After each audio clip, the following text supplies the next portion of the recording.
기도하고 말씀 같이 나누겠습니다. 하나님 감사합니다. 하나님 오늘 이 시간에도 우리와 함께 하심을 신뢰하고 찬양합니다. 하나님 사랑하는 우리 교사 선생님들 한 분 한 분에게 임하여 주시고 우리가 이 고난의 시대 때 우리의 마음에 품어야 될 생각과 또 우리의 마음속에 그 순종의 귀한 마음을 통해서 주의 놀라운 역사를 함께 볼 수 있도록 복의 복을 내려 주옵소서. 감사드리며 예수님의 이름으로 기도합니다. 아멘.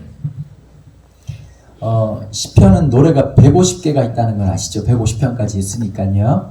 네, 그 150편 중에 30개의 시편이 오늘 제목처럼 부제가 이렇게 붙어 있습니다. 성전에 올라가는 노래 이렇게 붙어 있습니다. 우리가 이제 뭐 성전에 올라간다, 하나님 앞에 예배드리러 간다, 이건 뭐 누구에게나 다 알 수 있는 내용들이겠지만 이 구약에 보면요, 이스라엘 백성들에게 하나님이 이렇게 말씀하셨습니다. 특별히 남성들에게 1년에 3번씩 네 얼굴을 나 여호와께 보여라. 너희가 여호와 하나님 앞에 나아갈 때 빈손을 보이지 말고 각자의 소유를 따라서, 좀 사는 사람들은 소, 뭐 양, 아니면 그 비둘기, 혹은요 그것도 없으면 곡식 고운 에바, 한 에바, 조그마한 것이지만 하나님 앞에 드리도록 이렇게 요구와 요청을 받았습니다. 여러분 생각하면 이렇게 되죠. 어떤 분이 그런 얘기 하시더라고요. 야, 이 구약에 훨씬 나았겠다. 1년에 52조가 아니라 딱 3번만 가면 되니까, 야, 이거 뭐 분기에 한 번도 아니고 계절에 한 번도 아니고 딱 좋다라고 생각하시는데 그거 잘 몰라서 하는 얘기입니다. 왜 그러냐면요, 여러분 자기가 하던 모든 걸 내려놓고 이제 하나님 앞에 올라가야 되니까 이게 보통 일이 아니거든요. 그럼 오늘 여기 나오실 때도 지금 아마 집에 가보면 지금 만약에 CCTV로 보면 집이 개판인데 참 많을 거예요. 그냥 에라이 모르겠다 그러고 얼마나 많이 오셨겠어요. 어쨌든 여러분들 덕분에 제가 경북봉화라는 데를 처음 와봤습니다. 저희 그 집사님 중에 한 분이 고향이 경북봉화인데 그런 얘기를 하시더라고요. 목사님, 우리 동네는 어릴 때 어르신들이 그러는데 6.25가 터진 줄 모르는 동막골이었다 그러더라고요. 그래서 제가 속으로 야, 참 뻥도 이렇게 많이 치시는구나 그랬는데 참 와보니까 그럴만하네요. 보니까 태백에서 이렇게 넘어갈 거라고. 제가 될 수 있는 장거리 운전을 잘 안 해요. 원래는 제가 운전 엄청 좋아했었는데요. 저도 뭐 어르신들 앞에 참 죄송하지만 나 이제 50이 넘어가니까 이게 또 쉽지는 않더라고요. 그래서 이제 어쨌든 뭐 어제 밤에 저희 교회 이제 한 달에 한 번씩 금요 부흥회를 하거든요. 어제 다 맞춰놓고 또 이제 또 성도님들이 좀 빨리 가면 좋을 텐데 또 은혜를 많이 받으니까 안 가시는 거예요. 그래서 제가 이제 그 새벽에 또 일어날 거 생각하니까 뒷골이 땡기더라고요. 아, 얼마나 먼지. 근데 제가 멀어도 마다하지 않고 오는 이유가 있습니다. 제 멘토 목사님이 그런 얘기 하셨어요. 목사가 말씀 전하는 일에, 복음 전하는 일에 거리가 멀다고 상황이 어렵다고 안 가면 그거 그만둬야 된다, 이 말씀을 늘 저에게 해주셔가지고 그래서 손해를 많이 보고 있습니다. 네, 이렇게 그런 말씀 안 해주셨어도 가까이 가라, 좋은 데 가라 이렇게 하셨으면 참 좋았을 텐데 어른이 너무 부담스러운 말씀을 하셨는데, 여러분 살다 보면 그렇잖아요. 그렇죠? 마음에 꽂히는 말씀이 있잖아요. 교회 오다가도 참 마음에 안 꽂혔으면 좋겠다는 생각이 드는 말씀이 있죠. 그죠? 근데 갑자기 막 쓸데없이 꼭 돈 있을 때 하나님 감동 주시고 이렇게 막 애매한 상황에서 자꾸 은혜 주셔가지고 참 여러분 제가 느낀 게 하나 있습니다. 특별히 여러분 은혜는 가려서 받아야 됩니다. 자꾸 받고 그러면 인생이 꼬이기 시작하죠. 특별히 교회에서는 교수선생님들 여기 앉아 계시잖아요. 작년 연말에 쓸데없이 은혜 받으셔가지고 여기까지 남아 있습니다. 11월달 12월달은 정말 조심하셔야 됩니다. 그래야 할 수 있으면 교회를 많이 안 맞는데, 어쨌든 여러분 우리 모두 다가 하나님의 영광을 위해 살아간다는 것 참 중요한 일이죠. 근데 여러분 오늘 시편 126편은 어떤 내용을 담고 있냐면, 이스라엘의 참 이 짧은 6절의 시지만 이스라엘의 기나긴 지나간 역사들이 담겨있는 본문이 시편 126편입니다. 사울 왕으로 시작해가지고 다윗, 솔로몬까지가 이스라엘이 통일 왕국이었고요. 그 다음부터 로보암과 여로보암에 있어서 북이스라엘과 남유다로 나눠지게 되죠. 근데 참 많은 분들이 잘 모르시는 게요, 우리가 생각할 때는 사울 왕보다는 다윗 왕이 훨씬 더 친숙하고 하나님이 기뻐하셨다. 맞아요. 그런데 여러분 그건 성경적 관점이고 신앙의 관점이지만 세상의 관점으로 보면 사실은 사울이 훨씬 더 정치적 지원 세력들이 많았단 말이에요. 왜냐하면 이스라엘은 12개 지파예요. 12개 지파 중에서 북이스라엘이 10개 지파고 남유다가 2개 지파입니다. 그런데 여러분 사울왕은 북이스라엘 출신이었단 말이에요. 그러니까 든든한 정치적 지원권을 등에 업고 있었던 거죠. 그런데 다윗은 유다 출신입니다. 남유다 출신이니까 사실은 여러분 왕이 되었을 때 죽을 때까지 이런 악플이 달려 있었단 말이에요. 사울을 죽이고 왕권을 빼앗았던 쿠데타 군인 정도로만 이스라엘 백성들이 꽤나 많이 생각을 하고 있었습니다. 어쨌든 솔로몬 때까지가 지나고 난 다음에 결국 르호보암과 여로보암에 있어서 북이스라엘과 남유다로 나눠지게 되는 거죠. 근데 보통 여로보암 왕을 보면서 그런 얘기 하잖아요. 지혜롭게 원로들의 말을 잘 들어가지고 세금을 좀 감면해주면 좋겠다. 뭐 이런 생각 하시잖아요. 보통 우리가 설교 들을 때 이 정도는 아시죠? 여러분? 선생님들 제가 믿고 지금 얘기하는 겁니다. 지금 마음이 되게 불안한데 보니까 반야심경을 얘기해야 되나요? 지금 보는 표정들이 지금 보니까 잘 성경을 모르시는 것 같은 느낌이 들어가지고 갑자기 불안하네요. 믿습니다, 여러분. 근데 이제 여로보암이 왜 원로들이 말하는 것처럼 세금을 감면해 줬으면 좋겠다라고 하는 말을 듣지 않았나? 요거 이제 사실 목사님들이 좀 설명을 해줘야 되거든요. 왜 그러냐? 첫 번째, 솔로몬이 일을 너무 많이 벌렸어요. 솔로몬이 이제 국고성 비동부터 시작해가지고 해안선을 따라가지고 방어선을 만듭니다. 그런데 얼마나 사이즈를 크게 만들었냐면 성벽만 만든 게 아니라 만리장성처럼 성벽 위에 마차가 달리도록 만들었어요. 그러니까 지금으로 생각해도 이게 만만한 공사가 아니죠. 이걸 떠벌려놨단 말이에요. 근데 하나님은 보통 뭐라고 말씀하셨냐면 이스라엘 백성들을 향해서 마병을 많이 두지 말라고 얘기하셨어요. 근데 여러분 마병을 두지 않는다는 건 위험천만한 일이란 말이에요. 여러분 믿음으로 살아간다는 게 굉장히 매력적이고 멋있는 말 같지만 여러분 근거가 없이 산다는 거 똑같단 말이에요. 주님의 말씀을 따르겠습니다. 이게 나을까요? 아니면 3천만 원 입금했다 나를 따르라. 이게 훨씬 더 현실적일까요? 여러분 후자가 훨씬 더 세요. 후자가 훨씬 더 강력해요. 특별히 천박한 자본주의를 살아가면 돈의 힘이 얼마나 센지 우리 몸으로 느끼잖아요. 살아보시니까 어떻든가요? 싸고 좋은 게 있어요? 없어요? 싸고 좋은 게 있어요? 없어요? 여러분 싸면 개고생입니다. 뭐든지 돈이 들어야 돼요. 자본의 힘이 얼마나 크고 대단한지를 뼈저리게 느끼고 살아오셨잖아요. 그죠? 근데 하나님을 신뢰한다. 그럼 하나님을 신뢰하면 옛날 목사님들이야. 예수 믿으면 모든 게 잘 된다. 영혼이 잘 되고 범사가 잘 되고 몸이 건강해지고 암이 낫고 자녀들이 뭐 취업문이 열리고 좋은 대학 들어가고 좋은 직장에 들어가고 이런다고 했는데 그럼 옛날에는 그렇게 하는지 모르겠지만 요즘은 하나님이 좀 비수기인 것 같습니다. 별로 그렇게 역사 안 하시는 것 같은 느낌이 들 때가 많단 말이에요. 여러분 특별히 여기 교사로 앉아 계신 분들 중에서 갑자기 막 떼돈을 번다든지 별로 수고 안 했는데 하나님께서 로또 맡겨가지고 돈 벌었다는 사람 저는 본 적이 없습니다. 여러분 어딘가는 있겠지요. 주식 투자 잘해서 몇십억을 벌었다는 얘기를 들어본 적도 있고 그 다음에 집값이 엄청 올라가지고 재테크를 잘해가지고 돈이 많이 올랐다는 얘기를 들어봤지만 믿음 좋게 살면서 땀 안 흘리고 쉽게 돈 벌었다는 사람은 거의 본 적이 없습니다. 왜 우리는 힘들게 돈을 벌어야 될까요? 왜 우리는 힘들게 이렇게 예수 믿고 살아가야 될까요? 제가 한마디만 말씀드려볼까요? 제대로 믿고 있기 때문입니다. 여러분 이거 기억하셔야 됩니다. 제대로 믿고 있기 때문에 힘들고 어려운 겁니다. 여러분 이 야고보서 제가 이제 7월 1일부터 저희 교회는 매일 성경을 묵상하고 그걸 따라서 설교를 하는데요. 야고보서를 설교를 하기 시작했어요. 여러분 이 야고보서가 별명이 뭔지 아세요? 지푸라기 서신이라고 하는 별명이 붙어 있었습니다. 이 종교개혁자들 마틴 루터나 그 다음에 켈빈이나 이런 사람들이 많이 얘기를 했습니다. 왜 그러냐면 야고보서 이제 지푸라기라고 하는 느낌이 보니까 그닥 중요하지 않다는 뜻이겠죠. 사도 바울의 로마서나 이런 데 보면 이신칭이 우리가 믿음으로 구원을 얻는다라고 하는 아주 중요한 기초, 신앙의 뼈대와 기초를 만들어 놨습니다. 근데 야고보서를 자세히 읽어보시면 가끔씩 사도 바울이 얘기하는 거 부딪히는 듯한 느낌을 들 때가 있단 말이에요.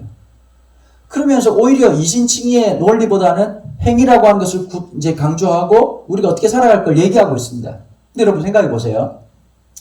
지금 예배당을 잘 지어 놓으셨잖아요. 기초를 해놨으니까 이렇게 해놨겠죠. 그죠? 만약에 건물을 지을 때 아무리 높은 건물이라도 뼈대는 튼튼하게 지었어요. 바닥도 아주 튼튼해. 일단 하나 여쭤볼게요. 지붕이 없으면 어떻게 될까요? 말짱 꽝이에요. 그러면 기초를 세우는 그런 탄탄한 돌이나 이런 걸로 지붕을 얹으면 어떻게 될까요? 주저앉아요. 그래서 한 신학자가 이런 얘기를 했어요. 야고보서를 향해서. 지붕이 없는 교회에 지붕 같은 역할을 하는 게 바로 야고보서다. 야고보서 1장에 보면 그리스도의 종 나 야고보는 나라고 인사를 합니다. 하나님의 평강을 구하죠. 여러분 이 야고보는 누구를 얘기할까요? 사도 야고보를 얘기하는 게 아닙니다. 누구냐면 예수님의 동생이었던 야고보입니다. 여러분 야고보 입장은 어떨까요? 자꾸 형이 메시아라고 얘기하는 거예요. 저 형은 옛날부터 집 나가가지고 그렇게 헛소리를 하고 여러분 집안에 성경에 보면 예수님이 조금 집안에서 좀 이상하게 찍혀가지고 엄마하고 찾아와가지고 야 여기서 무슨 헛짓거리냐 집구석에 들어가자. 그러니까 제자들이 이러잖아요. 예수님 어머니가 찾아왔습니다. 누가 내 어머니냐? 여기 하나님의 말씀을 순종하는 사람이 내 어머니요 내 형제들이다. 그러니까 여러분 이걸로 보아 한 절밖에 없지만 예수님하고 친족들하고 사이가 좋지는 않았어요. 그죠? 이해가 되겠죠. 왜냐하면 내가 늘 보고 있는 사람이니까. 늘 보고 있는 사람이고 같이 어릴 때부터 놀고 같이 이제 장난도 치고 했던 형이 갑자기 내가 메시아다 이러니까 갑자기 오늘 갑자기 아멘 이게 되었겠냐고요. 근데 보통 신학자들이 말을 할 때 예수님이 십자가에 고난을 당하시고 예수님의 부활 사건을 통해서 이 형제였던 동생이었던 야고보가 회심하게 되고 하나님의 사람으로 거듭나게 되고 중요한 초대교회에 아주 중요한 역할들을 감당하면서 기록한 성경이 야고보서입니다. 그런데 야고보서 1장에서 자기를 뭐라고 소개하지요? 나는 예수님 동생이야. 친족 관계를 자랑하지 않아요. 예수님 때도 보면 여러분 그 초대교회 때 똑같은 짓거리가 있었거든요. 분파가 되게 많았어요. 어떤 분파가 있었죠? 야 나는 베드로파야. 베드로가 짱이잖아. 그죠? 그 다음에 또 어떤 파가 있어요? 난 바울파야. 나는 브로드하고 아주 그냥 넓게 그냥 전 세계 복음 전하는 파야. 근데 어떤 분이 들어줘. 야 그 당시에 최고찌는 누구였을까요? 너 예수님하고 밥 먹어봤니? 밥 먹으면 꺼지라고. 내가 예수님, 진짜 벳세다 들려서 오병이어 들어봤어? 쳐봐봤니? 나 먹어봤잖아. 예수파가 있었단 말이야. 그러니까 자기네들끼리 서로 쟁탈전이야. 여러분, 교회 하다 보면 항상 이런 게 있어요. 공로주의가 있어요. 맞아요, 안 맞아요? 예수님은 살짝 데코레이션이고 전부 다 우리 할아버지가 세웠다. 우리 아버지가 세웠다. 여러분, 예수님은 어디 가셨나요? 여러분 기도할 때야 예수님 이름으로 기도 열심히 하는데 나중에 보면 예수님 이름은 데코레이션이고 다 알고 보면 우리 할배가 지었고 우리 엄마가 지었고 우리 아버지가 지었고 이러니까 망조지 한국교회가. 야고보는 자기를 뭐라고 고백하느냐? 나는 그리스도의 종 예수의 종이라고 얘기하시죠. 여러분 그거면 충분하지 않나요? 내가 어떤 명칭을 받아야 되고 내가 어떤 사람들에게 인정받는 게 아니라 주님이 기억하시면 그걸로 끝나는 거 아닌가요? 맞아요. 세상에서는 무명하나 하나님 나라에 유명한 자가 있습니다. 전 여러분들이 그렇게 되길 축복합니다. 여러분 스스로가 시골이라고 생각하시죠? 그죠? 여러분 큰 교회 작은 교회는 없어요. 한국교회가 왜 이런 어려움을 당한지 아십니까? 가장 영광스러운 이름은 교회입니다. 그 앞에 성산이 붙던 그 앞에 뭐가 붙던 그게 중요한 게 아닙니다. 천국 가면 주님이 우리에게 안 물어보는 게 있습니다. 야 너는 교단이 어디냐? 안 물어봅니다. 넌 장로교냐? 침례교냐? 감리교냐? 순복음이냐? 이제 제 친구 중에 전 장로교 목사고요. 침례교 목사 친구가 하나 있는데 침례교는 아시죠 여러분? 이 뒤에 이제 목욕탕 하나 이거 침례탕 하나 있지 않습니까? 근데 가끔씩 이제 친구 만날 때마다 야 목욕탕 왔냐? 이러면서 이제 한 번씩 놀리기도 하거든요. 감리교냐? 침례교냐? 웨슬리안이냐? 아니면 개혁주의냐? 이거 하등 중요한 거 아닙니다. 교회로 살았냐라고 물어보십니다. 그리스도가 머리시고 우리가 함께 몸으로 지어지는 거예요. 우리가 지방회로 모이기도 하고 연회로 모이기도 하고 장로교는 노회로 모이기도 하고 총회로 모이지만 하나님이 중요하게 생각하는 것은 너희의 기초가 누구이며 너희가 머리가 누구이냐라고 하는 이 진짜 성경이 말하고 있는 교회관이 분명하냐라고 묻는 겁니다. 여러분 인간은 한번 맛이 가면 잘 안 변합니다. 그렇죠? 옛날 어른들이 그런 얘기 하잖아요. 무슨 얘기 하시죠? 사람이나 무나 바람 들면 쓸데가 없다 이런 얘기를 하잖아요. 근데 안 물어보죠. 여기 경북이니까 그 경상도 사투리 써도 되는 여기가 경북인 듯 경북 아닌 태백 같은 느낌이 좀 있네요 보니까. 사실 제가 고향 부산이라서 제가 이 네이티브인데 여기 오니까 갑자기 쓰면 못 알아들을 것 같은 불안감이 되게 있네요 보니까. 하여튼 뭐 보통 이제 경상도에서는 그런 말을 하잖아요 보면 무나 사람이나 바람 들면 작발이 쓸 데가 없다 이런 얘기를 하거든요. 이건 굉장히 고급진 언어라서 서울 사람들이 못 알아들을 거예요. 정말 쓰잘데기가 없는 거예요. 여러분 교회도 마찬가지예요. 하나님은 때로는 어떻게 하느냐, 무너뜨리심으로써 새롭게 세우시는 거예요. 전 이 코로나의 팬데믹이 하나님의 교회를 다시 새롭게 하는 하나님의 절차라고 믿어요.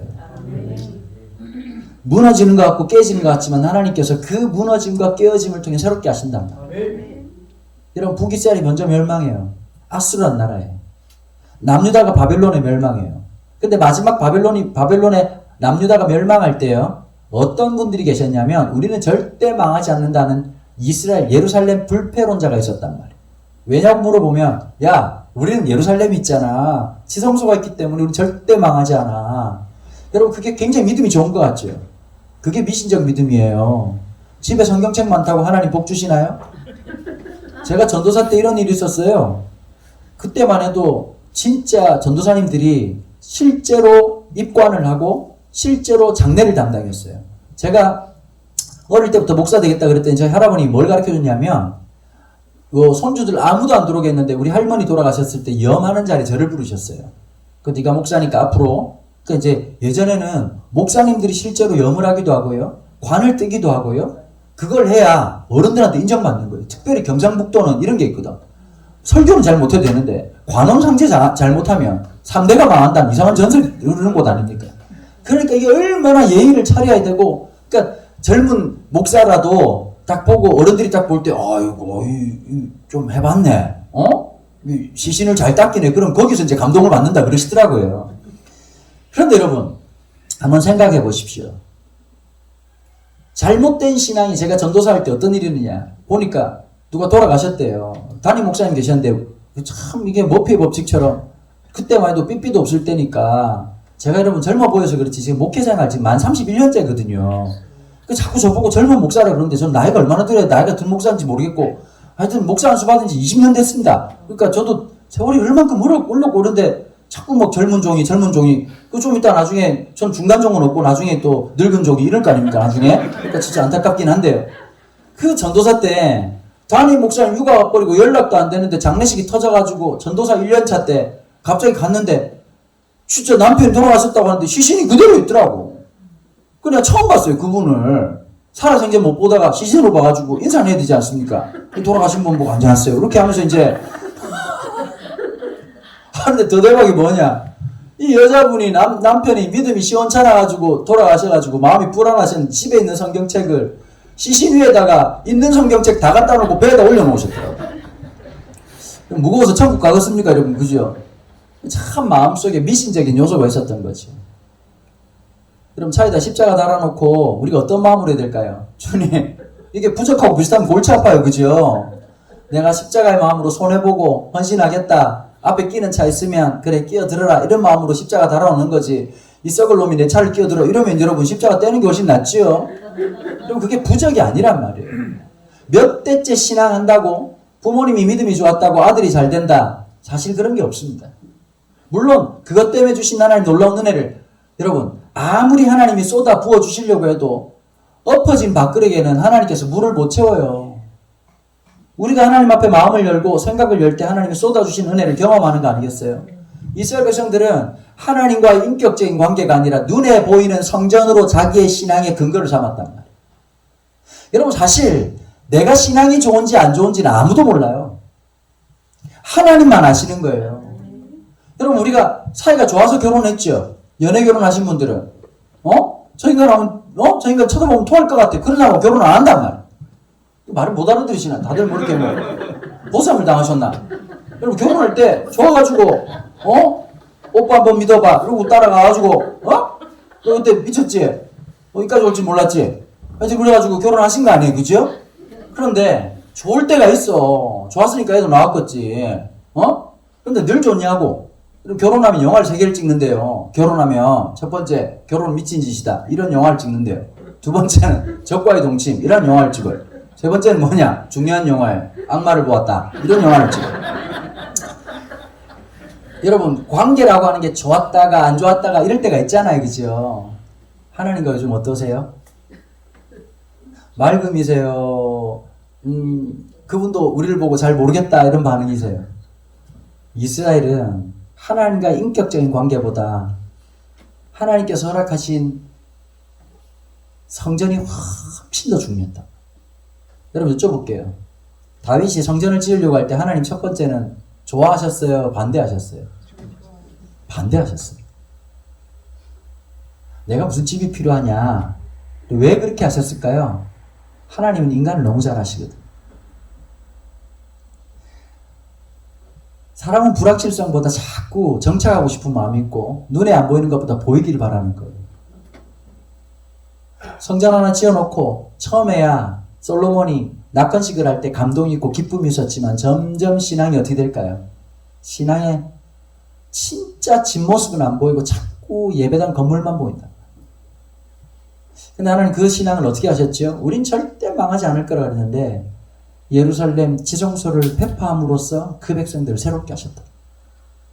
여러분 특별히 우리가 비대면 하면서 되게 당황하셨죠, 그죠? 우리 믿음 되게 좋은 줄 알았는데 한 몇 주 예배 안 드렸더니 우리가 영원히 뭐 이렇게 믿음이 썩 시원찮은 사람이라는 걸 직면하지 않으셨어요? 저도 여러분 개척하고 하나님 선물로 코로나를 주시더라고요. 그게 사람 참 하나님 가끔씩 보면 좀 답답할 때가 많아요. 그런데 비대면 상황에서 성도들도 못 보고 카메라 쳐다보고 설교하는데 그 참 죽을 맛입니다. 여러분 들리십니까? 여러분 설교하고 있는 내 모습이 답답하기도 하고 또 교인들은 또 그렇게 하고 있는 내 모습 보고 화면으로 또 대답을 했다 그러는데 들려야 말이지 무슨. 여러분 제가 지금 요 시간으로 미국 워싱턴 DC에 있는 한 교회 붕회를 하고 있거든요. 저 미국도 안 가는데 어떻게 하겠어요? 줌으로 다 하는 거예요. 그러니까 처음에는 참 이게 어색하더니 또 사람이 이게 하나님 주신 최고의 무기가 뭐냐면 적응력이요. 사라지더라고. 여러분 6.25 터졌을 때 세상 다 끝난 줄 알았는데 그러면서도 그죠? 자식 낳을 사람 낳고 살 사람 살고 죽을 사람 죽고 다 하지 않습니까 여러분? 인생은 놀라워요.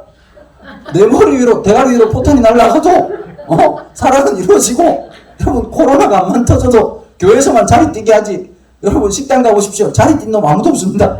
다 같이 앉아가지고 밥 먹고 틈만 나면 뭐든지 하지. 참 우리가 참 놀라워요. 교회만 오면 갑자기 코로나 걸릴 거라는 경각심이 자꾸 생긴다. 애들도 희한해. PC방도 하고 편의점도 가 다 처먹고 앉았는데 교회만 오면 교회 안 오냐니까 코로나 때문에 안 온다는 거야. 여러분 얼굴이 코로나처럼 생겼는데 왜 교회 가서 코로나를 자꾸 찾는지 모르겠어. 참 답답할 때가 많아요 보면. 부모님들도 마찬가지고 애들 어쨌든 핑계대고 안 나오려고 하니까 여러분 제 아들도 그러더라고요. 보니까 이번 주에 이제 금요기도에 집회하는데 우리 아들 놈이 그러더라고요. 고등학교 2학년인데 뭐 가면 참 좋을 것 같은데 못 가겠다 그러더라고요. 순간 어떤 마음이 드냐니까 드디어 때가 왔구나. 번제로 바쳐야 되겠다. 이제 죽여야 된다는 뜻이죠. 그래가지고 이제 야 왜 못 가냐 그랬더니 기말고사를 친다. 그래서 불렀어 우리 아들. 신원아 네가 생각할 때 지금 고등학교 2학년이라서 내신 받는 게 굉장히 중요할 거라고 생각한다. 아빠가 인정한다. 근데 잘 알아야 된다 신원아. 세상에 똑똑한 놈 경상도 말로 천지 삐까리다. 너보다 똑똑한 사람 길에 채이는 놈이 다다. 세상에 잘난 사람들 진짜 많다. 네가 그 성적 가지고 네가 아무리 전 세계에서 1등을 한들 그거 가지고 세상을 살 것 같냐. 너 그거 알아야 된다. 삶의 주인 되신 하나님이 내 삶을 축복하셔야 되고 나를 붙잡으셔야 된다는 걸 알아야 된다. 신원아 네가 아빠 아들로 태어나가지고 등잔 밑이 어둡다고 다른 애들은 은혜 받고 다른 애들은 주님 만났다고 말하는데 내 아들이 그런 일이 없을까봐 그게 두렵다. 다른 사람들은 아빠 설교 듣고 예수님을 만났어요. 우리 애가 변했어요 라고 얘기하는데 너는 목사님으로 보이는 게 아니라 아빠로 보이니 얼마나 답답했겠냐. 그런데 아빠가 그게 늘 기도 제목이다. 여러분 제가 딴 데 집회 가가지고 보면 비장하게 열심히 전도하지만 설교하지만 제가 아들 딸 위해서 기도할 때는 눈물밖에 없어요. 아버지가 되는 거예요. 목사 강은도가 아니라 그 아이의 아버지가 되는 거예요. 여러분 제가 아무리 설교를 잘한다 한들 아이들 속에 안 들리는 설교 그게 무슨 의미가 있겠습니까? 참 답답하고 힘든 거예요. 여러분 비대면의 1세대가 누구냐면 사실 다니엘 형님이었죠. 다니엘은 왕족이었어요. 귀족이었어요. 거기다 머리가 겁나 똑똑한 사람이었어요. 그러다 또 용모가 아름답다고 성경에 보면 잘생겼다고 표현한 남자가 13명이에요. 지금 안 살아보니까 무슨 말인지 못 알아들으시겠죠. 어마무시하. 여러분 이런 사람 잘 없어요. 잘생기고 우리 여자 선생님들 한번 물어볼게요. 잘생긴 놈이 좋아요? 안타까운 놈이 좋아요? 같은 값이면 잘생긴 놈이 좋죠. 그렇지 않습니까, 여러분? 말이라도 좀 해보세요. 뭐 이렇게 마스크 썼다고 이렇게 뭐 잘생긴 사람 아멘까지는 그렇고 신앙과 아닌 건 잘 분간해. 아무 때나 아멘 하지 말고 그냥 옳소 이렇게 얘기하는 거예요. 확실히 보니까 감리교 성도님들이 감리교 교인들이 뜨거워. 일단 아멘부터 하고 시작인 거야. 참 좋은 신앙인지 아닌지 잘 모르겠지만 하여튼 잘생긴 사람 좋지. 근데 여러분 보통 이제 교회 그런 전설 있잖아요. 교회 오빠라고 해가지고 착하고 잘생긴 오빠가 있을 거라고 2000년부터 이런 전설이 있는데 아무도 찾았다는 얘기 들어본 적이 없어요. 물론 남자도 마찬가지지만. 근데 잘생긴 데다가 공부도 잘하고 혈통도 좋고 성격도 좋고 성품도 좋고 여러분 그런 놈이 누가 있겠냐. 그 중에 한 명이 다니엘이었단 말이에요. 다니엘의 제일 불행은 뭘까요? 다 가졌는데 다 가지지 못한 상황이었어요. 나라가 망했어요. 여러분 기억하셔야 돼요. 나만 불행한 것 같죠? 다른 사람은 너무 행복한 것 같죠? 여러분 그거 기억하셔야 돼요. 저 사람이 웃고 있어서 그렇지 속은 썩고 있어요. 세상은 다 똑같은 거예요. 남편이 돈을 잘 벌잖아요? 첫째가 공부를 잘하잖아요? 그럼 둘째가 오토바이를 타는 법이요. 이게 만고불변의 진리라니까. 신기하잖아? 어떤 분이 이러더라고. 남편 어떠세요? 그러니까 착해요. 착하다는 말이 무슨 말? 돈을 못 번다는 뜻이에요. 돈 잘 버는 놈은 집에 오질 않아? 그러지 않아요? 여러분 공부 잘한다고 모든 게 만사가 오케이일 것 같으세요? 여러분 하나님이 다 안 주신다니까. 공부를 잘하잖아요? 얼굴을 안 주시던지 아니면 공부를 잘하잖아요? 눈치가 없어요. 살아보니까 머리로 사는 건 25가지요. 30 넘으면 머리로 사는 게 아니라 인격으로 사는 거예요. 분위기 파악을 잘해야 돼요. 맞아요, 안 맞아요? 살아보니까 딴 거 필요 없어. 잘생긴 것도 세월 지나면 다 우리 권사님들 그렇잖아. 옛날에 다 이뻤어. 세월이 점점하면 어떨까요? 무엇이 똑같을까? 70대 얼굴이 똑같아요. 나도 옛날엔 예뻤다. 전설 같은 얘기지. 시조새 날아다닐 때 그런 얘기고. 세월 다 지나가는 거라. 근데 진짜 중요한 게 뭐냐? 내 마음 알아주고 같이 공감해주고 같이 있는 게 얼마나 중요한 일. 여러분 다니엘이 정말 뛰어난 사람인데 나라가 망한 거예요. 다 있는데. 여러분 나라가 망할 때 한순간 망하는 게 아니죠. 부정부패는 얼마나 심했을까요? 영적으로 얼마나 타락했을까요? 마치 오늘 시대처럼 그렇지 않았을까요? 그러고 난 다음에 남유다가 멸망했단 말이에요. 남유다가 멸망하고 새로운 제국이 딱 생겼어. 아마 우리 어르신들 중에서 지금도 그런 마음이 있으시잖아요. 전 세계에서 제일 센 나라는 미국이다. 뭐 지금까지 그럴지 모르지만 조만간 어떻게 될지 아무도 모르는 상황입니다. 그럼 옛날에는 여러분 미제 그러면 얼마나 좋아했습니까? 요즘 애들은 미제 별로 안 좋아합니다. 여러분 일제 죽고 못 살았죠. 근데 요즘 어떠냐면 일본 놈도 미국 것도 중요한 게 아니라 한국 게 제일 좋아요. 이렇게 될 줄 누가 알았겠냐고. 세상은 바뀐단 말이에요. 그런데 여러분 우리나라가 이 70년 전에 이 6.25 전쟁 끝나고 난 다음에 전 세계에서 제일 가난한 나라. 여러분 지금 서울에 가면 남산 밑에 장충체육관이라고 아시죠? 그게 누가 지어준 건지 아세요? 미국이 지어준 게 아니에요. 필리핀이 지어준 거예요. 여러분 좀 애들한테 얘기해 주니까 깜짝 놀래더라고요. 지금 우리가 필리핀 그러면 안타까운 나라로 생각하잖아요. 1970년도까지 어땠냐? 동남아에서 제일 잘 사는 나라였어요. 그래가지고 우리나라가 가난하다고 필리핀에서 원조를 보냈다니까. 그러고 만들어준 체육관이 장충체육관이에요. 우리가 그렇게 가난한 나라였어요. 그랬던 나라가 드디어 어제 여러분 아시죠? 그죠? 우리나라가 개도국에서 뭐가 됐다고요? 선진국이 됐다고. 그냥 다 했지. 그리고 이번에 또 놀랬어 우리가. 팬데믹 해보니까 이 코로나 해보니까 미국이 제일 센 줄 알았는데 미국에 사람이 제일 많이 죽었어요. 웃기잖아요. 유럽도 마찬가지고 오히려 일본도 되게 웃긴 거예요. 그렇게 과학적이고 그렇게 꼼꼼한 놈들 같은 줄 알았는데 수상 하나 그냥 아주 이상한 놈 뽑아가지고 여러분 마스크로 웃기기가 쉽지 않거든요 보면. 말로 웃겨야지 마스크로 웃기더라고 보니까. 와 대단해. 이 콧구멍과 입구멍 사이 그 사이드 애매하게 해가지고 좆대맞대 부다 사이 이렇게 가지고 온 국민이 웃겼어. 내가 볼 때 일본 코미디언들 다 은퇴래. 슬랩스틱도 아니고 말을 한마디 안 하고 요곡차고 나왔는데 전 세계가 웃었다고. 여러분 고공 안 하는데 돈을 얼마 쓴지 아시면 7천억을 써요. 7천억을. 우리나라 그랬으면 아마 정권이 뒤집어졌을 거야. 일본은 대단한 나라요. 여러분 브라질, 야 대통령을 얼마나 웃긴 놈을 뽑았든지 브라질 놈을 뽑았어요. 여러분 사람이 55만 명이 죽었어. 사람이 55만 명. 여러분 국민이 55만 명 죽으면 여러분 대통령이 늘 죽상을 하고 있어도 시원찮을 판에 이 미친놈이 마누라하고 같이 바캉스를 갔어요. 그래 기자가 따라왔어. 지금 대통령이 지금 바캉스 갈 때냐? 이 대통령이 우리 같으면 뭐 얼굴을 숨기든지 도망가든지 죄송합니다 이럴 텐데 이 미친놈이 뭐라고 말했냐? 제가 아까 우라집이라고 얘기한 게 바로 여기에 있어요. 내가 죽였냐? 이게 대통령이 할 소리예요. 영국 총리는 깜짝거리다 지가 걸렸어. 뭐 코로나 벨가 아니다 뭐 이렇게 해갖고 걸리고 난 다음에 갑자기 죽다 살아나가지고 애가 마스크를 써야 됩니다 여러분. 스웨덴은 또 폼생 인생 죽을 놈 죽고 사는 놈 사는 놈 전부 다 거리뛰기하고 난리칠 때 다 열고 있다가 초일제 잘못하다가 전 국민의 절반이 죽을 것 같아가지고 갑자기 잘못했습니다. 여러분 세상이 그래도 여러분 우리나라가 잘 방어한 거예요. 우리가 이런 게 있어 보니까 군사정권이라고 하는 어렵고 힘든 시간이 있었지만 군사정권이 준 좋은 게 하나 있어. 말을 잘 들어. 마스크 써! 왜? 미국 놈들 겁나 말 안 들어요. 마스크 쓰라니까 와 what's up man. 마스크를 쓰면 그게 굉장히 약한 놈처럼 보인대요. 그래 안 쓴다는 거야. 그러다 그만큼 기진 거요. 이렇게만 썼으면 죄송하긴 하지만 말을 안 들어.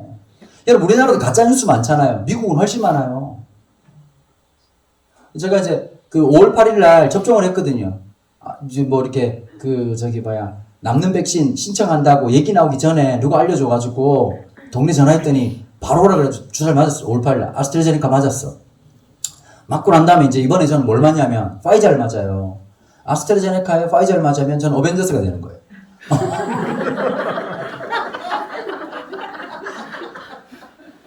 조심해야 되지만 우리 조심하고 백신 맞고 거리뛰기 하지만 이것 때문에 우리의 일상이 주눅들고 이것 때문에 기도 생활이 안 되고 이것 때문에 우리의 삶이 해야 될 일들을 멈춘다면 한번 여쭤볼게요. 그래서 우리가 밥을 안 먹고 집에서 그래 집에서 잠을 안 자고 장보러 안 가고 앉아가지고 갑자기 주님 날 받아놨습니다. 무슨 날 받아놨냐?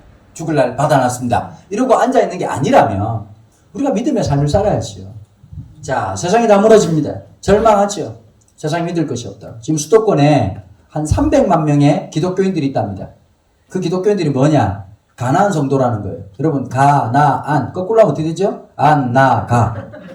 내가 예수 믿는데 교회 안 가는 거예요. 거기다가 유튜브로 처음에 예배 드릴 때 참 마음이 다들 웃기지 않아요. 주일날 양복 입고 TV 앞에서 예배 드리고 있다가 딱 3주 만에 무장해제가 되기 시작하는 거예요.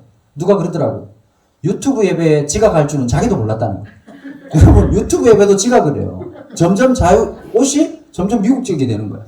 처음에는 양복 입다가 나중에 되니까 파자마 입은 채로 머리가 떡이 된 채로 예배드리다 정신을 차리면 목사님이 축 돌아오고 있어요. 너무 기가 막힌 상황이 있는 거예요. 그렇게 예배드리다 보니까 현장으로 오는 예배당에서 예배드리는 훈련이 안 되는 거예요. 마치 뭐하고 똑같으냐. 아무리 건강한 사람도 교통사고 나면 재활운동을 해야 돼요. 재활할 때 쉽지 않아요. 옛날에 막 뛰어다니고 산을 막 그냥 몇 시간 만에 주파했던 사람들이 다리 다치고 나서 기부스하고 난 다음에 걷는 것조차도 쉽지 않아요. 여러분 마음 같아서는 지금 당장이라도 뭐 그냥 태백산을 왔다 갔다 하고 넘나들 것 같은데 안 된다. 지금 지난 2년 동안 아까 기도해 주신 것처럼 한국교회가 집단적으로 교통사고 당하는 거예요. 그러니까 말로는 이러는 거야. 목사님 예배가 회복됐으면 좋겠다고. 진짜 믿음 회복됐으면 좋겠다고. 그런데 여러분 우리가 예배당 나오는 것조차도 쉽지 않단 말이에요. 지금 재활 단계. 여러분 이 어려움 속에서 제일 치명타를 입은 데가 어디냐? 주일학교 다음 세대.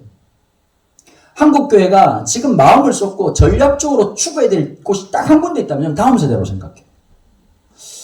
여러분 제가 팬데믹 때 지금 개척했다고 얘기 드렸잖아요. 9명 개척했어요.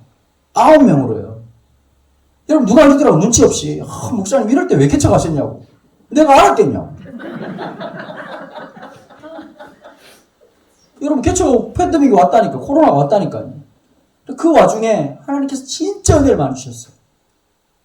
여러분 작년 한 해 동안 예배당 봉사 2번 했어요. 미쳤죠? 지난 주일날 몇 명 온지 아세요? 우리 교회 성도님들이? 주일날 출석만 313명이었어요. 여러분 1년 만에요. 여러분 지금 올 수가 없는 상황이잖아요. 지금 뭐 예를 들면 제가 뭘 열심히 했거나 할 수 있는 게 있어야지 무슨. 뭐 띠를 띠고 여러분 여기서는 할지 몰라도 여기서 뭐 그래도 전도할 사람들이 3만이라도 있을 거 아닙니까? 산에 가면. 10만이도 있을 건데. 저 뭐야 우리 동네 가가지고 띠 띠고 막 예수 믿으라 그러면 다 또라이라고 생각하고 마음 카페에서 찬송 소리만 많이 나도 고발한다 그러고 시청 직원들 나와가지고 매의 눈으로 CCTV보다 더한 눈으로 계속 쳐다보고 앉아가지고 이거 얼마나 부담스럽고 힘든 상황에서 누가 뭘 할 수 있겠니? 여러분 더 대박이 뭔지 아세요? 우리 집 청년부 50명이 넘어요. 주일학교 아이들이 늘어요. 누가 그러더라. 목사님 다음 세대 특별히 주일학교 부흥의 이유가 뭡니까? 한마디로 말씀드릴까요? 담임 목사의 편파적인 목회 행정. 여러분 다음 세대를 향한 건 담임 목사님이 좀 죄송합니다 이런 표현을 써가지고 거의 또라이여야 돼요. 야 우리 목사님은 저기 다음 세대는 말해봐야 안 통한다. 교회들마다 다 똑같아. 여러분 지금 간식비 1,000원이지 1,000원으로 계속 굳은 지가 30년째. 여러분 1,000원 주고 편의점 가면 삼다수 물밖에 처먹을 게 없어요. 물 먹이는 짓이에요. 물 먹이는 짓. 삼각김밥도 이번에 1,200원도 올랐는데 여러분 아이들은 중요한 게 아니었어요. 말씀으로 잘 가르쳐야 된다고. 우리 알지만 다 주일학교 애들을 보고 말씀을 가르치면 예수님이 너를 위해 죽으시 진짜로요? 제가 죄인이에요? 이런 놈 만난 적이 있냐고. 여러분 중학교 2학년이 회개하면 주님도 부담스러워해요. 급식을 더 처먹어라.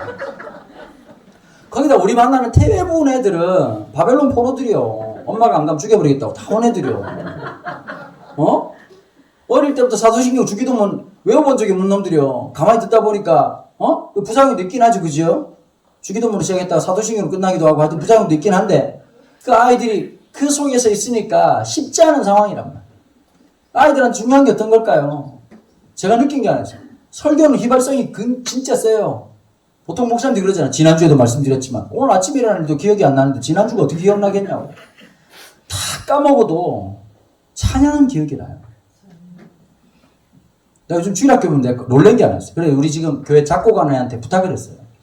그럼 싹터요라는 노래가 30년 전에 나왔는데 지금도 부르고 있어요. 싹이 계속 뜨고 있어요. 여러분 그 곡 만든 사람도 그렇게 오랫동안 여러분 유행가도 유행하는 텀이 있고 뭐가 바뀌어야 되는데 이거 너무 교회 빌보드 차트는 바뀔 생각이 안 해요. 계속 싹터요. 좀 애들한테 노래도 만들고 좀 뭔가를 좀 새롭게 시도하고. 여러분 우리가 어릴 때 들었던 찬양 중에서 우리의 심령을 강타했던 수많은 설교를 능가하는 찬양이 있어. 돈 갖고도 못 가요. 자본주의를 격파하는 놀라운 복음주의 역사. 농담처럼 얘기하자면 맞잖아. 이 노래가 우리의 거룩한 의식을 만든 거요. 돈으로 가는 게 아니다. 힘으로도 가는 게 아니다. 얼굴 이쁘다고 가는 것도 아니다. 가방끈으로 가는 것도 아니다. 믿음으로 가는 나라, 하나님 나라. 여러분 찬양 하나가 아이들한테 얼마나 중요한 역할을 하는데요. 그 다음 또 이런 게 있어요. 일단 먹여야 돼. 주님도 첫 사역 시작할 때 가나 운인 잔치에서 그렇게 술 만드느라고 바빴다고. 무슨 말을 알아들어야 무슨 얘기를 하지. 여러분 아이들하고 같이 먹는다는 굉장히 중요한 일이에요. 애들 입에 뭐 들어가는 거 아까워하면 그거 부모하지 말아야 돼요.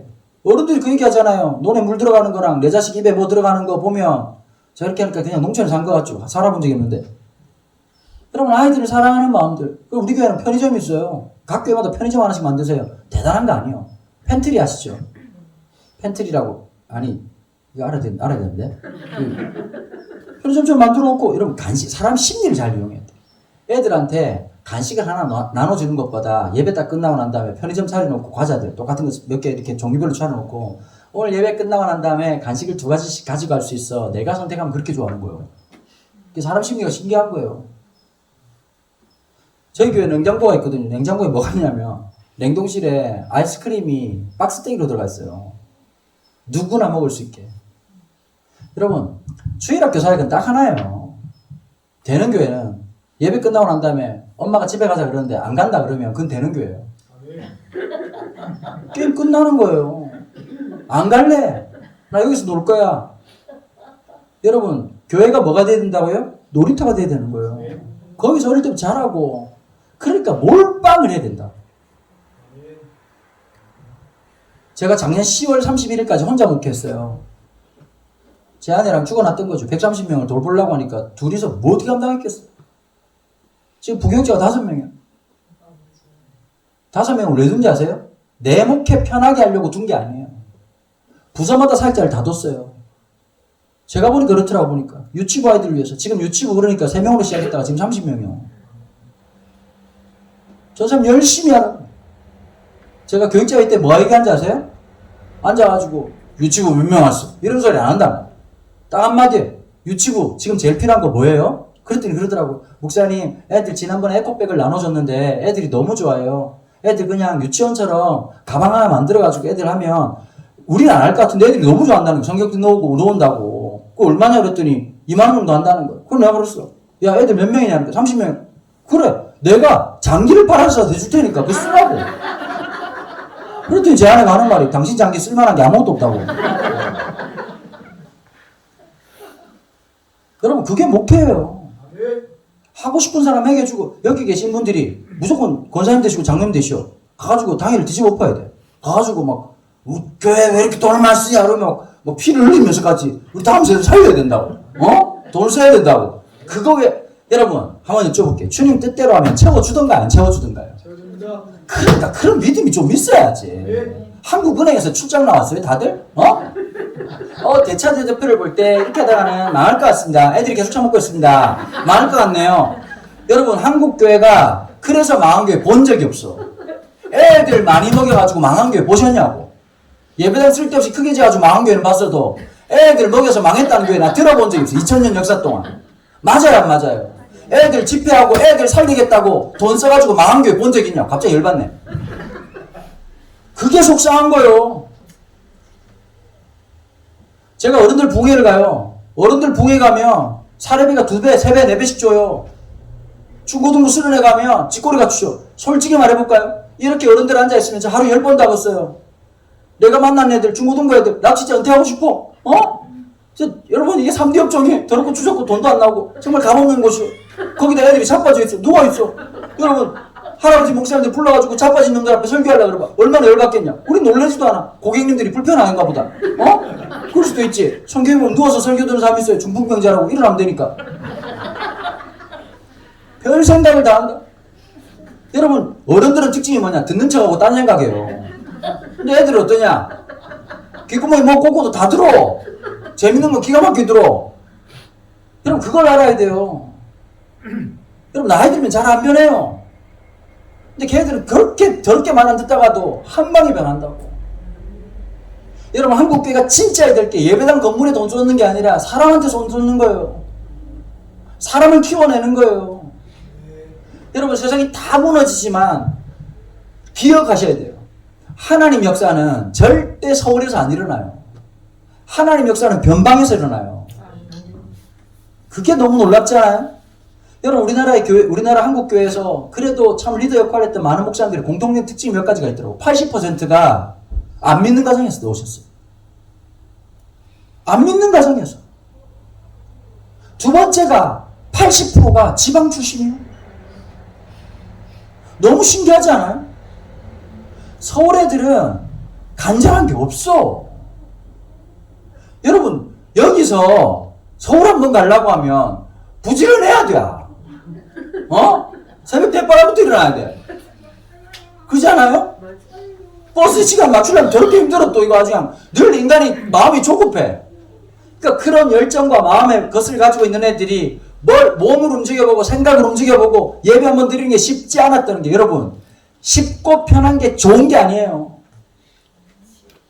쉽고 편한 게 좋은 게 아니라니까요. 신앙생활을 하면서 사람이 어떻게 자라든가 고난과 역경을 통해서 아마 선생님들이 있으면서 각 교회마다 어려운 상황이 있겠죠. 그죠? 이런 세미나고 하면 그런 거야. 아이고, 우리 교회는 목사님 몰라서 그렇지 사람이 없어요. 여러분 사람이 없다는 게 무슨 기준이에요? 다 그러잖아요. 교회들마다 청소년들이 없다. 주일학교 애들이 없다. 없기는 학교에 다 있더만. 없다고 하니까 없는 거지. 여러분 한국교회 망했다 그런 분들이 계시잖아요. 맞아요. 큰 교회만 쳐다보고 유명한 목사들만 쳐다보니 그렇지.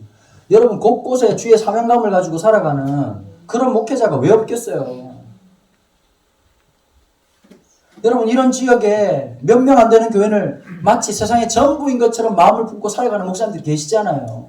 천국 가면 소위 말하는 유명한 목사들 주님 앞에 엉덩이 많이 맞을 거예요.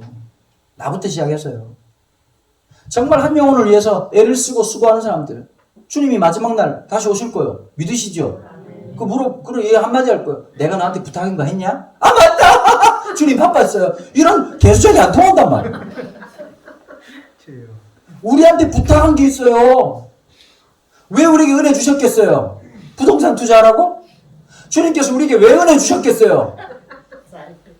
다이어트 하라고? 주님 우리한테 왜 말씀을 주셨겠냐고. 내가 너한테 분부한 것 마태복음 28장에 있는 대위임령 땅끝까지 이르러 내 증인되라. 이 더럽게 말하는 놈 한 놈인데 한 놈 상태 안 좋고 한 놈은 지금 홀짝술 안 넣은 놈이지만 그 아이들 속에 복음이 들어가면 여러분 잘 기억하셔야 돼요. 똑똑한 사람이 없어서 한국교회가 망조가 아니요. 돈이 많은 사람이 없어서 망조가 아니요. 정말 하나님 앞에 다 세워질 사람. 고린도 교회를 향해 사도 바울이 뭐라고 말하지? 우리 중에 문벌 좋은 놈이 아무도 없다. 가방 끊긴 놈이 아무도 없다. 혹자는 그런 얘기 하더라고. 교회는 부자가 좀 있어야 교회가 된다고. 여러분 성경 어디에 그런 말이 있던가요? 우리 중에 집안 좋은 사람 아무도 없다. 돈 갖고 있는 놈 아무도 없다. 이 뜻이지요. 세상에 미련한 것을 택하사 세상에 지혜로운 것을 부끄럽게 하시는 분이 우리 하나님이시다. 나는 그 하나님을 믿습니다. 나는 그 하나님을 신뢰합니다. 사랑하는 성도 여러분, 우리의 미련함을 통해서 주님이 일하십니다. 우리의 연약함을 통해서 주님께서 일하십니다. 그 한 명을 향해서 하나님 아버지의 마음을 느끼면 그 우리의 삶을 통해서 주님이 역사하시는 겁니다. 그 아이가 부족하다 할지라도 그 아이가 아무것도 아니라 할지라도 그 속에 들어가면 말입니다. 나라가 다 멸망하고 소년이었던 다니엘이 하나님 앞에 뜻을 정합니다. 느부갓네살 앞에서 누구도 듣지 못했던 소리지만 하나님의 성령은 그것을 들었고 그 마음에 결정했던 삶. 여러분 다니엘은 포로로 잡혀와서 죽을 때까지 한 번도 성전 예배를 드린 적이 없습니다. 왜 없었을까요? 성전이 없었으니까. 비대면에 선구자라니까. 예배당이 없었지 예배를 포기한 적이 한 번도 없었어요. 예배당에 의지한 신앙이 아니었고 성전에 의지한 신앙이 아니었어요. 심지어 그의 손에 말년 외에는 성경책조차 들려있지 않았다니까. 한 번도 하나님을 향해서 심령의 문을 닫은 적이 없었어요. 하루에 3번씩 예루살렘으로 난 창문, 하나님의 언약을 기억하고 이 고난의 시간, 70년이라고 하는 끝나지 않을 것 같은 시간을 뭘 준비하죠? 다음 세대가 포로로 귀환해서 다시 믿음의 뿌릴 것을 준비하는 믿음의 사람, 정치인이었단 말이에요. 여러분 어른이 딴 게 어른이 아니요. 어른다워야 어른이지요. 다음 세대에게 이 아이들 한국교회가 이렇게 무너졌다는 건 하나님 다시 세우겠다는 것이고 믿음의 거루트기를 일으켰다는 뜻이에요. 그래서 제가 속이 타고 답답한 거예요. 오늘 우리 교회 중보기도팀이 기도하고 있어요. 제가 오늘 봉화에 가가지고 선생님들 만난다고 얘기하니까 그 선생님, 우리 중보기도팀이 기도해 주시는 거예요. 목사님 가시는 곳마다 그곳에 있는 선생님들, 제가 마음이 여러분들 보면서 미안하고 고맙고 감사한 마음이에요. 현장이 어떤지 너무 잘 알기 때문에 남노하고 힘들어요. 여러분 성공의 발판으로 삼으려고 이런 일을 하는 게 아니라 마지막까지 영혼을 향한 그 마음들, 바보 취급당하고 때로는 이해 못하겠지만 우리가 이 아이들을 남겨놓는 것. 여러분 그 다음에 70년 뒤에 어떤 일이 있었지요? 바벨론 포로에서 돌아왔어요. 여러분 돌아올 때 참 하나님도 얄궂지요. 그렇게 하시면 안 되지. 선지자들 학계 스가랴 이런 형님들이 가가지고 에스겔 이런 사람들이 열심히 설교하는 거예요. 에스겔이 제일 안 된 사람이요. 포로로 잡혀간 지 7년 만에 성령을 받아요. 잘못 받았지. 그리고 자꾸 하나님 말씀을 주셔가지고 외치기 시작하는 거예요. 외치기 시작하는데 여러분 70년 동안 그런 분들이 계셨다면 바벨론 포로 끌려와가지고 거의 다 신앙버렸는데 처음에 노비처럼 종처럼 살다가 어떻게 기반 마련하고 잘 잠 안 자고 먹을 거 안 먹고 그래가지고 가산을 일으키고 집을 사고 애들 명문대학 보내고 드디어 애들도 이제 잘 키워가지고 한 놈 변호사 만들고 한 놈 의자 만들어가지고 떵떵거리고 3층짜리 끝내주는 펜트하우스 만들어가지고 앞에는 수영장 파가지고 손주들 노는 거 보고 있다가 할아버지 할머니 둘이서 수박 먹으면서 얘기하는 거예요. 여보 기억나오? 70년 전 여기 끌려왔을 때. 하고 이제 또 할머니 울면서 그때 얘기를 왜 하시냐? 물어본 제가 울고 있었거든. 애식에 신방 와가지고 뭐라 말하냐니까. 자 우리 갑시다 고향으로. 여러분 고향 땅은 100년 동안 벌어진 땅에 누가 돌아가겠어요? 돌아간 사람들이 누굴까요? 어떤 사람들이 돌아갔을까요? 한마디로 말할까요? 우리 같은 사람들이 돌아간 거요. 목사님들이 아무리 해도 말 안 듣는 사람들 말고 애들 그 한 명 위해서 이렇게 수고하고 애쓰고 우리 권 사람들 똑같은 말 하잖아. 내가 올해까지만 한다. 내가 나이가 많아서 그만둬야지. 권사님들 기억하셔야 돼요. 하나님 나라는 예비역이 없어요. 하나님이 모세를 옆구리 언제 찔렸냐? 80에 찔렀어. 독한이 다 나갔을 때. 그리고 120살까지 현역으로 살다 가셨어요. 하나님 나라는 예비역이 없다니까. 이럴 때 아멘 하셔야지. 아까는 잘하더만. 그 가산 다 팔고 미친 소리 듣고 그 바벨론에 끝내주는 그 페르시아에 끝내주는 집들 다 팔아가지고 고향 땅 돌아왔다. 돌아보니까 진짜 대량 난감이었다. 성은 다 무너져 있고 거기다 사람들은 피가 섞여가지고 신앙은 완전히 엉망진창 개판호 문제야. 내가 생각했던 예루살렘이 아닌 거예요. 내가 생각했던 고향 땅이 아니야.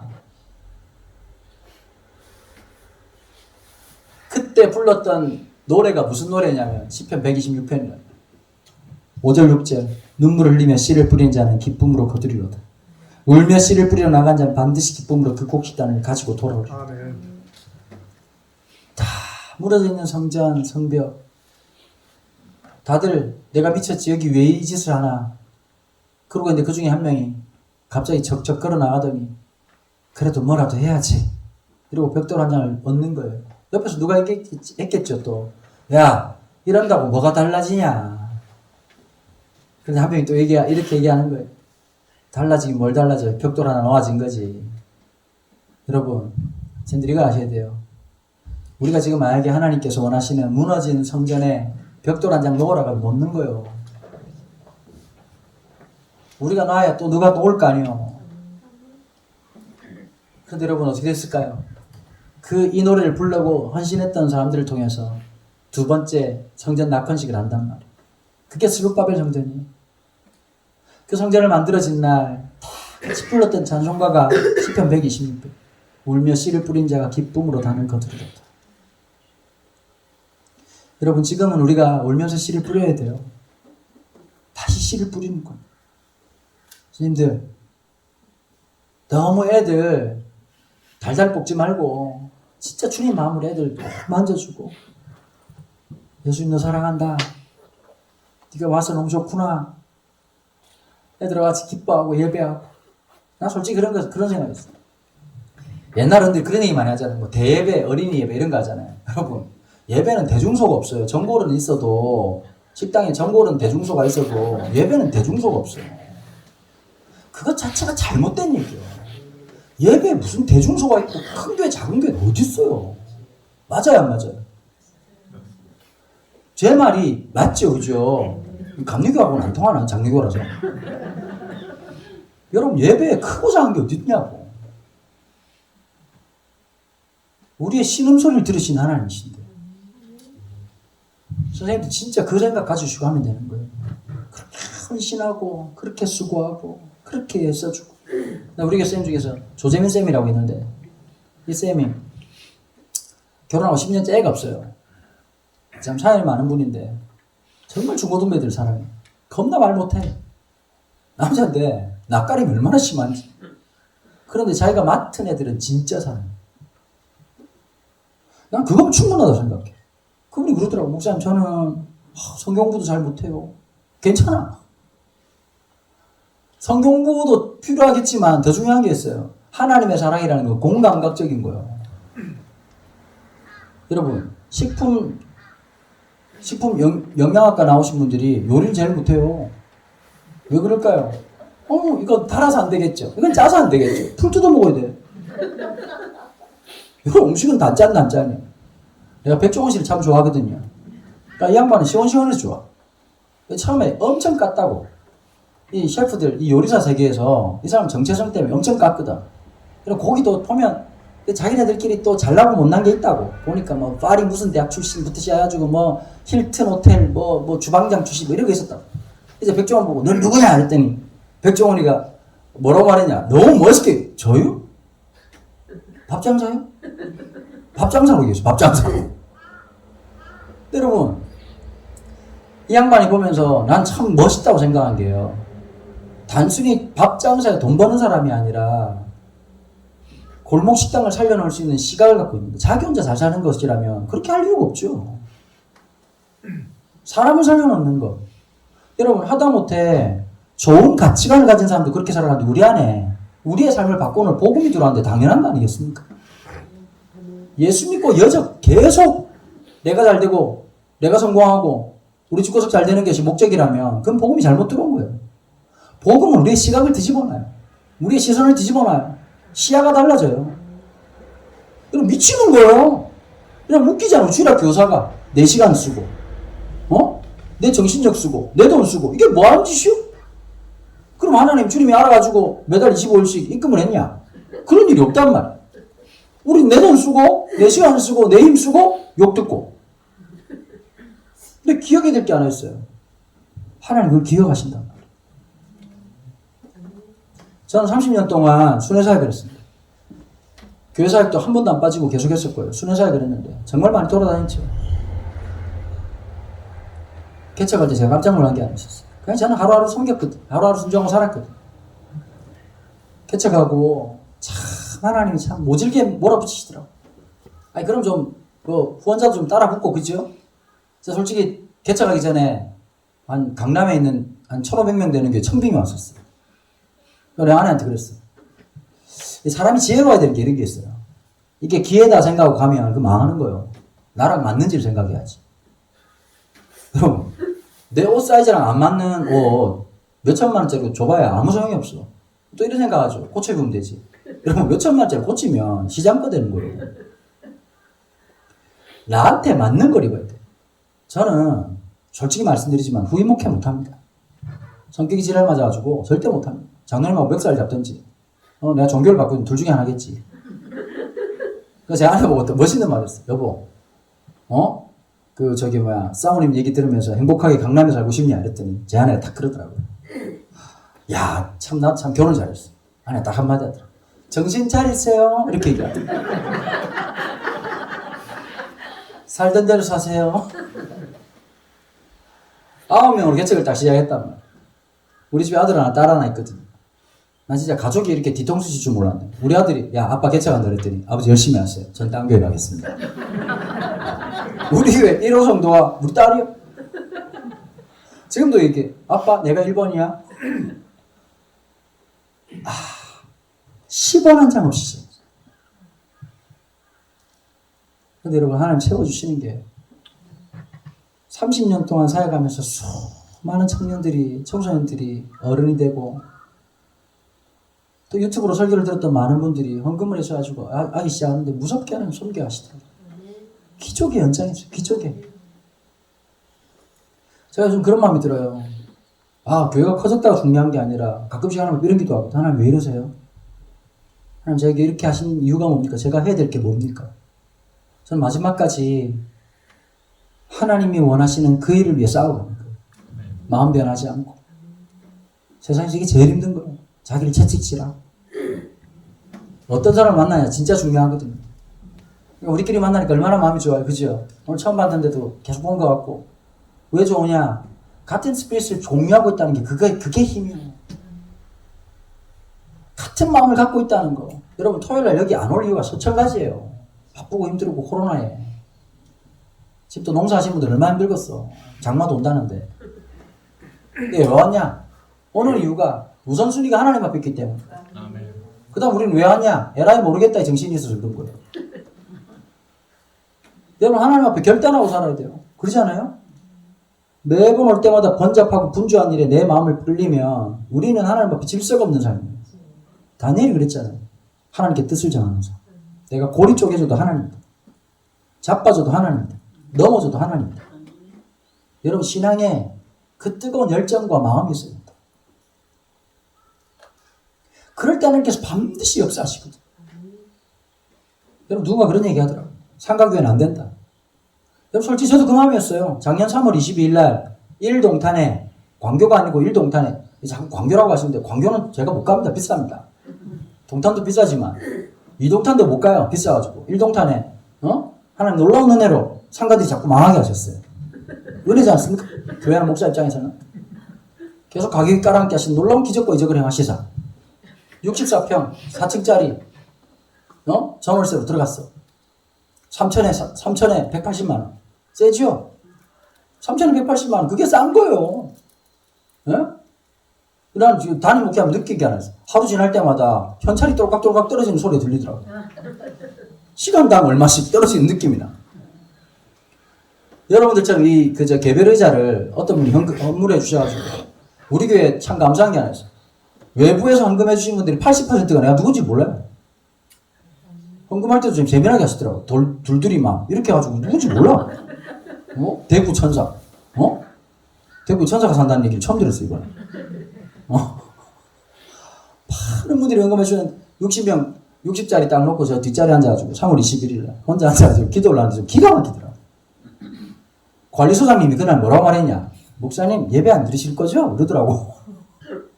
이수진 장군 정신으로 아무에게도 예배 드린다는 사실을 알리지 말라. 뒤에 앉아가지고 나도 모르게 하나님 앞에 이런 마음이 들었어. 하나님 누가 옵니까? 동탄에 크고 대단한 교회들 천진데 누가 옵니까? 이 개척교회 간판도 없었어요. 왜 없는지 아세요? 간판할 돈이 없었거든.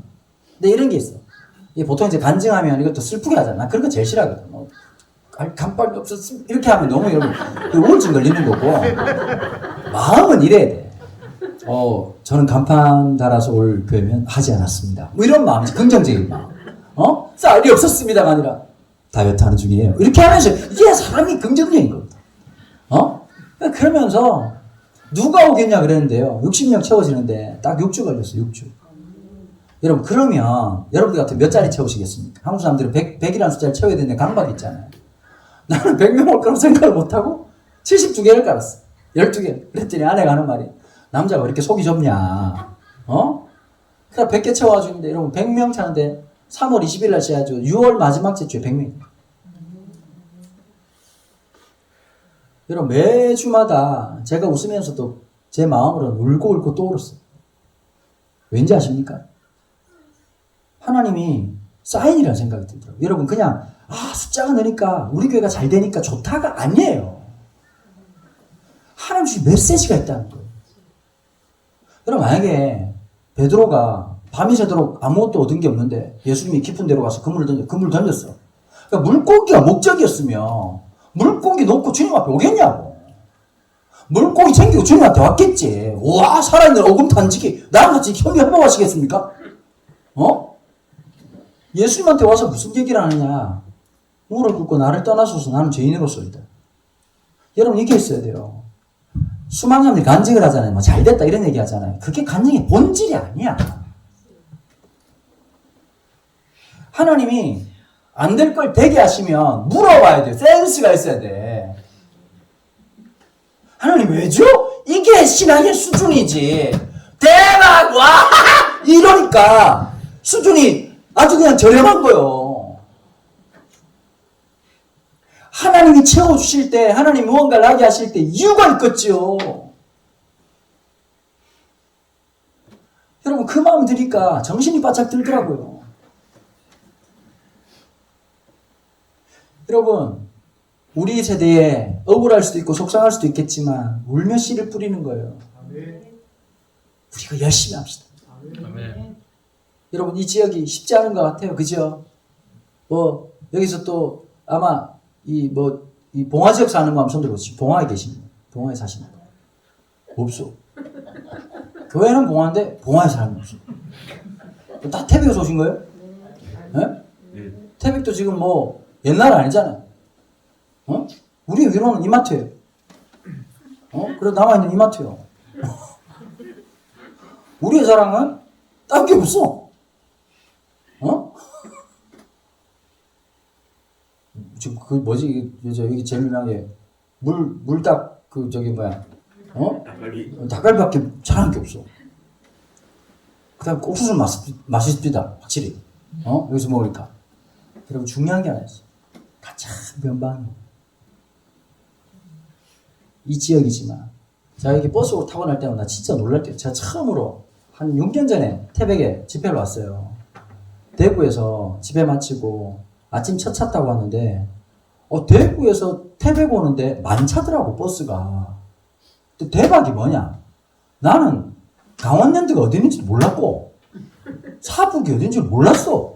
근데 탔는데, 새벽 첫 차인데, 사람들 눈빛이 미친놈들이요. 그런데, 사북에서 나 빼고 다 내리더라고. 그 기사랑 나랑 얘기를 하기 시작. 난 너무 놀라가지고. 여기가 무슨 지역이냐 그랬더니, 야, 모릅니까? 다 잘 노동자들 아닙니까? 이러면서 이러더라고. 그 보니까, 이러더라. 그 아저씨하고 이제, 이 사북에 출발해가지고 오기까지 한 20분 걸리잖아. 여기까지 들어오는데. 얘기를 하기 시작한다. 얘기하더라 보니까. 이 버스 타는 사람들은 막장 다 간 사람들이야. 처음엔 차 몰고 왔다가 차 내려놓고 가고, 이러다가 이제 일용직 노동자 해가지고 이 주말만 되면 와가지고 이제 저렇게 한다. 가장 비참한 땅. 가장 버려진 땅. 그래서 세워야 되고, 그래서 일으켜야 되고. 여러분, 부모도 무너져 있는 아이들인데, 그 아이들에게 복음 안 들어가면 어찌 살지 눈에 뻔히 보이지 않습니까? 어떻게 될지 눈에 뻔히 보이는 일 아닙니까? 이 복음의 가슴으로 함께 우리가 섬겨나갈 때 주님이 반드시 역사하실 줄 믿습니다. 아멘. 야, 제가 오늘 너무 감사한 게 너무 잘 들으셔서 너무 감사하고, 물론 제가 잘하긴 했어요. 여러분 같이 한번 기도해요. 같이 한번 기도해요. 한번 오늘 동서가 같이 한번 기도하고 정리했으면 좋겠는데, 그럼 우리 태백당을 긍휼히 달라. 여러분 아시죠? 그죠? 안 좋은 것만 그대로 남았어. 음란한 문화 그대로 남아있고, 잘못된 문화들 남아있고, 패배주의 남아있고, 모든 아이들이 어릴 때부터 나도 모르게 삶의 꿈의 비전이 뭐냐? 태백. 그냥 다 태백 떠나는 게 꿈인 아이들. 하나님, 저 아이들이 떠나더라도 예수 안고 갈 수 있도록, 예수 복음 안고 살아갈 수 있도록, 하나님, 자기 성질대로 음란대로 살지 않고 하나님의 은혜로 살아갈 수 있는 아이들 될 수 있게 해달라고. 우리 딱 한 번만 기도하는데, 여러분들 맡고 있는 아이들 얼굴 떠올리시고 이름 떠올리고 기도합시다. 같이 한 번만 같이 기도하고 제가 기도하고 마치겠습니다. 하나님 아버지 감사합니다. 하나님, 특별히 아버지 하나님, 저희가 함께 모여서 우리 태백에 있는 사랑하는 아이들을 마음에 품고 기도합니다. 사랑하는 선생님들이 그 아이들 이름을 기억하며 기도합니다. 하나님께서 오늘 시간 함께 해주시고, 하나님 그 아이들의 마음을 향한 주님의 그 마음을 놀랍게 아버지 선포되게 도와주옵소서. 하나님, 이 아이들의 이름을 불러가며 기도하는, 울며 기도하는 종들이 있다는 것이 너무 감사합니다. 이 아이들 얼굴을 떠올리고 이 아이들에 대한 아버지 마음을 떠올리는 아버지 하나님 종들이 있다는 것이 너무 감사합니다. 하나님 아버지 그리스도의 주님의 놀라운 영광이 나타나게 도와주시고, 주의 놀라운 역사가 드러날 수 있도록 아버지 하나님 함께 해주시고, 주의 은혜를 베풀어 주시옵소서. 하나님, 패배주의가 깊이 만연되어 있고 음란하고 저럴 때가 저럴 때가 어디서 있는 모든 것들이 아담이 가는 가운데서 주님의 놀라운 역사가 임하게 도와주옵소서. 우리 아이들이 가슴속에 아버지 피우는 복음의 역사가 들어가게 도와주옵시고, 주님의 놀라운 십자가에 들어가게 들어간 역사가 들어 도와주옵소서. 하나님 아버지, 이 아이들이 가슴속에 주님과 함께 되는 역사가 들어 도와주옵시고, 아버지가 이 무너지고 생각 무너지고 자진하는 모든 것 가운데 이스라엘 가운데 역사하신 것처럼 울며 씨를 뿌리는 개성들을 통해서 그 아이들의 10년 가운데 복음의 역사가 전달되고 전파되고 아버지 선포되는 게 역사가 있도록 아버지 한번 잡아주시라 함께 하여 주옵소서. 하나님 일일에 수고하신 기대학자를 교육자들을 축복합니다. 사랑하는 목사들을 축복합니다. 기왕하는 교사들을 축복합니다. 주님 역사하여 주옵소서. 우리 아버지 이 땅에 한 주님의 놀라운 마음들을 갖게 하는 축복하도록 도와주옵시고, 주님의 마음을 가져 함께 나갈 수 있도록 주의 성령께서 날마다 함께 하시고 날마다 기름 부어주시고 날마다 주장하여 주옵소서. 주님 간절히 성령 하나님께서 마음껏 주장하여 주시옵소서. 아버지 이 아이들의 마음을 아버지 하나님 가슴에 품을 때마다, 이 아이들의 얼굴을 떠올릴 때마다, 이 아이들의 아버지 이름을 선포할 때마다, 이름을 아버지 고백을 기도할 때마다 주님께서 역사하시고 주님께서 만들어주시고 주님께서 함께하시고 주님께서 일으켜주시옵소서. 하나님 우리의 삶을 통해서 주님만이 영광 받으시고 주님만이 찬양 받으시고 주님만이 존귀함을 받으시는 놀라운 역사가 있도록 성령 하나님 주장하여 주시옵소서. 오 주님을 찬양합니다. 하나님 아버지 감사합니다. 여전히 포기하지 않고 다음 세대를 품고 있는 귀한 교사들 만나게 주셔서 감사합니다. 아멘. 하나님, 이 먼 데까지 달려와서 1시간 20, 30분 설교하고 끝나고 돌아가는 이 바보 같은 짓이 전혀 바보스럽지 않은 이유가 있다면 여기에 하나님의 귀한 교사들이 있기 때문입니다. 하나님 우리 가슴 속에 주님 주신 마음이 심겨지게 도와주시고 우리의 가슴에 오셨던 주님의 그 놀라운 역사가 우리 다음 세대 아이들에게 흘러가는 역사가 있도록 축복하여 주옵소서. 깊은 패배주의와 좌절과 상실감이 아버지 쩔어있는 이 땅 가운데 복음의 여명이 시작되게 도와주시고 복음의 새벽이 시작되게 도와주시고 하나님의 놀라운 역사가 임하게 하여 주시옵소서. 아이들의 얼굴을 떠올릴 때마다 아이들의 이름을 우리의 기도 속에서 기억할 때마다 주여 그 10년 가운데 복음의 역사가 온전히 임하게 하여 주시옵소서. 특별히 이 자리에 교사로 섬길 수 없는 상황과 여건임에도 불구하고 순종하는 마음으로 섬기시는 귀한 주의 종들이 있습니다. 하나님 마음껏 축복하여 주옵소서. 이 오지 땅에서 주의 복음을 위해 선신한 귀한 목회자님들 계십니다. 하나님 갑절의 은혜를 다해 주옵시고 몸된 교회를 섬기는 모든 주의 종들에게 놀라운 주의 함께 하시는 은혜가 넘쳐나게 하여 주옵소서. 감사와 찬양을 주님께 올려드리며 주 예수 그리스도 이름으로 기도합나이다. 아멘. 감사합니다.